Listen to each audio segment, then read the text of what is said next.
राधे राधे दोस्तों।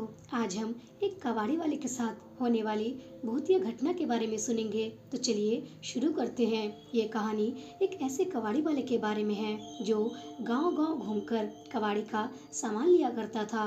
और एक दिन उसके साथ जो होता है एक ऐसा हादसा जिसके बारे में आज हम जानेंगे। नाम था उसका हरिया और उम्र होगी यही कुछ 28 से 30 साल बाद भी लगभग आज से 35 से 40 साल पुरानी होगी।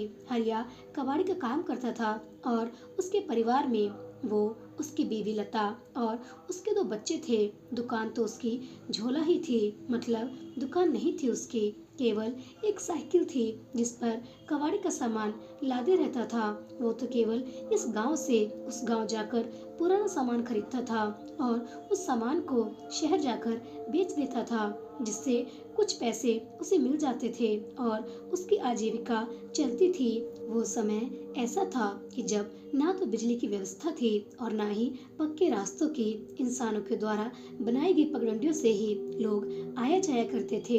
हरिया भी उन्हीं रास्तों का इस्तेमाल करता था एक जगह से दूसरी जगह जाने में। ऐसे ही एक दिन की बात है जब सुबह सुबह हरिया दूसरे गांव में भंगार का सामान लेने के लिए निकल गया।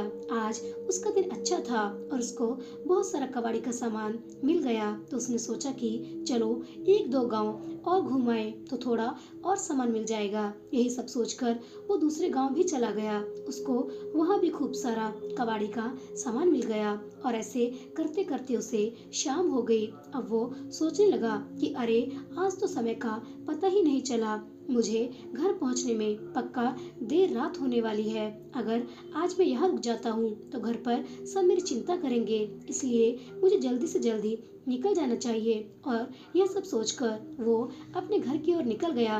वैसे वो अपने गांव से काफी दूर आ गया था और तकरीबन 3 से 4 घंटे उसके लगने वाले थे अपने गांव तक पहुंचने में। हे भगवान, आज काम के चक्कर में मैं बहुत लेट हो गया हूँ। घर पर लता और मेरे बच्चे मेरी राह देख रहे होंगे। मुझे जल्द से जल्द घर पहुंचना चाहिए। उसके घर का रास्ता वैसे तो बहुत लंबा था, पर अगर वो जंगल वाले रास्ते से जाए तो वह जल्दी पहुंच जाएगा। ये सब सोचकर वो जंगल वाले रास्ते की ओर चला गया। रात के कुछ 10 बज रहे होंगे। उसे जंगल से थोड़ी दूर पर लालटेन और आग की रोशनियां दिखाई दे रही थी, तो उसे थोड़ा सुकून मिल रहा था।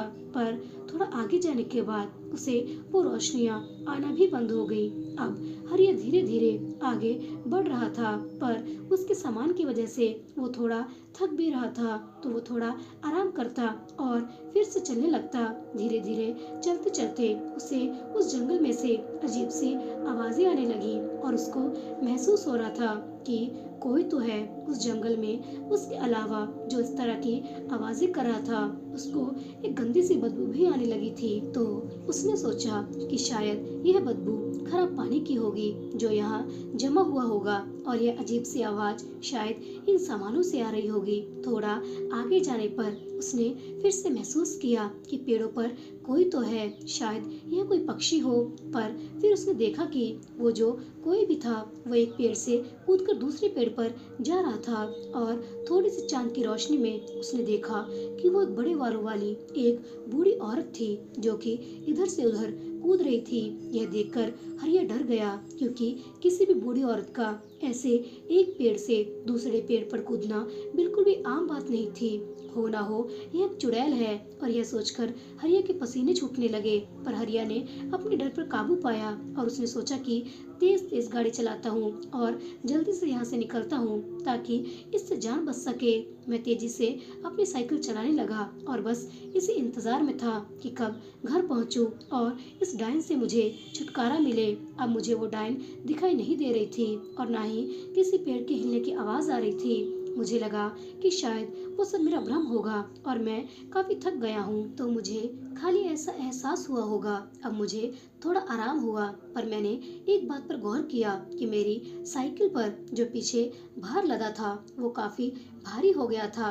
अजीब बात थी कि ऐसा कैसे हो सकता था, मतलब शायद मैं थक गया हूँ तो मुझे ऐसा लग रहा होगा। तो मैंने थोड़ा रुक गया और मैंने आराम करने का सोचा। मैं आराम ही कर रहा था कि तभी मैंने अपने पीछे किसी की सांसों की आवाज़ सुनी। ऐसा लग रहा था जैसे वहाँ मेरे अलावा कोई और भी है। फिर मुझे पसीने आने लगे और मैंने पीछे मुड़कर देखा, पर वहाँ कोई भी नहीं था। मैं काफ़ी थक गया हूँ, मुझे टॉयलेट करके निकलना चाहिए। मुझे पेशाब आ रही थी और मैं पेशाब करने के लिए पास ही की झाड़ी तक गया, और जब मैंने अपना काम खत्म किया और अपनी साइकिल तक जाने लगा तो मैंने देखा कि वही बूढ़ी औरत जिसके सफ़ेद बाल, वही चुड़ैल थी जो कुछ देर पहले पेड़ों पर कूद रही थी। उसे देखकर मेरी जीभ गले में ही अटक गई। वो चुड़ैल काफ़ी भयानक थी और उसका चेहरा बहुत ही बदसूरत और काला था। उसकी एक लंबी नाक थी और उसने काले रंग की शॉल ओढ़ रखी थी।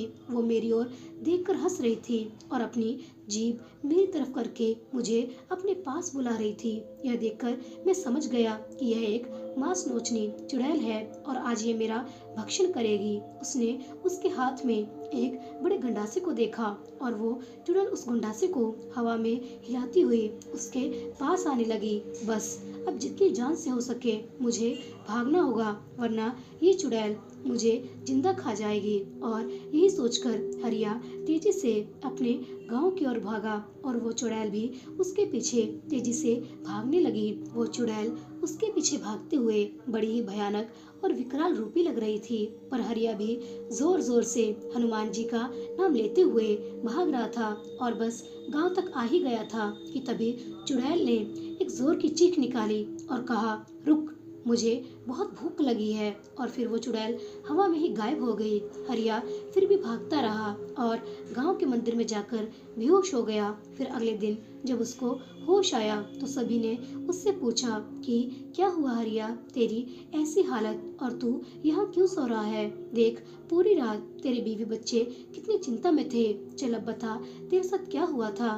फिर हरिया ने उन्हें पूरी बात बताई तो वे सब उससे बोले, अरे तेरा दिमाग खराब था क्या जो तू उस मांस नोचनी के जंगल से गुजर कर आया? खैर, तेरा भाग्य अच्छा है जो तू बच गया, शायद तुझे भगवान ने बचा लिया। फिर हरिया उठा और उसने भगवान को धन्यवाद किया और अपने बीवी से मिलकर वो कुछ गांव वालों के साथ उस जंगल में उस जगह चला गया जहाँ पर उसकी कबाड़ी का सामान लादने वाली साइकिल थी। उन लोगों ने वहाँ जाकर देखा कि उसकी साइकिल के टुकड़े टुकड़े और कबाड़ी का सामान यहाँ वहाँ पड़ा हुआ था। यह उस चुड़ैल का ही काम था। हरिया उस दिन बच गया। फिर उसने गांठ बांध ली कि अब वो इस जंगल में कभी नहीं आएगा। तो दोस्तों, आपने आज सुनी कबाड़ी वाले की भूतिया किस्से की कहानी। आशा करती हूँ आपको ये कहानी अच्छी लगी होगी, और अगर हाँ तो कृपया जाने से पहले कहानी को लाइक करना, चैनल को सब्सक्राइब करना मत भूलिएगा। मिलते हैं अगली कहानी के साथ, तब तक के लिए प्रेम से बोलिए राधे राधे।